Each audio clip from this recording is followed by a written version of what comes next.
ఏంటమ్మా డాన్, బాగున్నావా? మీరు సార్? చాలా బాగున్నాను. అవును, ఏమైంది? ఆ విప్లవ సినిమా తీయడం అయిపోయిందా? లేదు సార్, ఇప్పుడు వేరే ఒక కథ రాసి షూటింగ్ ఫినిష్ చేశాను సార్. సూపర్ రా, మంచి ఫిల్మ్ మేకర్ అవ్వు. All the best. ఇకపోతే నిన్ను ఎందుకు రమ్మన్నానంటే చైర్మన్తో మాట్లాడేశాను.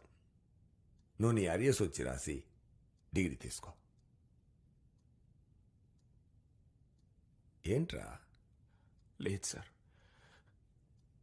ఎప్పుడో నన్ను డిగ్రీ తీసుకునేవనని మీరే అంటూ ఉంటారు. అంటాము, చేసేస్తామా?